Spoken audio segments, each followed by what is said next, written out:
আসসালামু আলাইকুম। আজকে বাংলাদেশ জামাত ইসলামী ঢাকা মহানগর উত্তরে মিরপুর পশ্চিম থানার 12 নম্বর ওয়ার্ড কর্তৃক আয়োজিত আজকের মাদক বিরোধী সমাবেশ। আজকে মাদক বিরোধী সমাবেশে বলবেন 12 নং ওয়ার্ড কমিশনার প্রার্থী দেওয়ান মোহাম্মদ সাইফুল ইসলাম। সাইফুল ইসলাম ভাই, আপনি যদি ওয়ার্ড কমিশনার হন তাহলে এই ওয়ার্ডকে মাদক মুক্ত কিভাবে করবেন?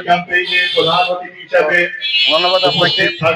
আমাদের মাদকের বিরুদ্ধে যে আমাদের যে অভিযান, এই বিষয়ে বলতে হয়, আমাদের 54 বছর স্বাধীনতা 54 বছর পার হয়ে গেছে।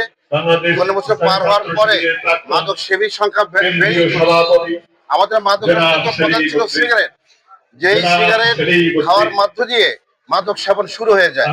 তো আমি ইতিহাস বলতে চাই না বড় করে, আমাদের বর্তমান সংসদে যারা আছেন, আমার জানা মতে সকল সংসদ সদস্যরা এদের মধ্যে কেউই মাদক সেবী নাই, সবাই মাদকের বিরুদ্ধে। তাই আমি সকল সংসদ সদস্যের মাধ্যমে আমি বিশেষ করে জানাতে চাই যে সংসদ সদস্যরা সবাই যদি একত্রিত হয় এবং সবাই যদি মাদকের বিরুদ্ধে জিরো টলারেন্স যদি রাখে, তাহলে মাদক অবশ্যই দূর হবে।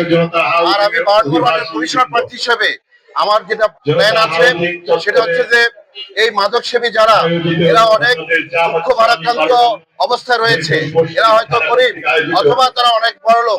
এই যে শ্রেণী ছাত্র মাদক সেবন করে, যারা নাকি নিম্নবিত্তের মানুষ, অনেক কষ্ট করে জীবিকা অর্জন করে, তারা নানা দুঃখের কষ্টের মাধ্যমে এদেরকে, যারা নাকি মাদক ইম্পোর্ট করে, তারা এদেরকে নানাভাবে মাদক সেবনে উদ্বুদ্ধ করার ব্যবস্থা সম্পূর্ণভাবে করেছে।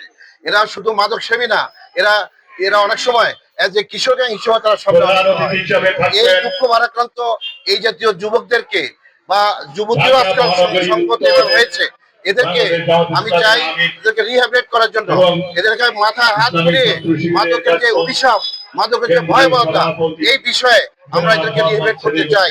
এবং এটার মাধ্যমে আমরা তাদেরকে জানাতে চাই যে হে মাহারা, হে যুবকেরা, তোমরা এই মাদক সেবনের মাধ্যমে তোমরা তোমাদের জীবনকে সর্বস্ব শেষ করে দিবা।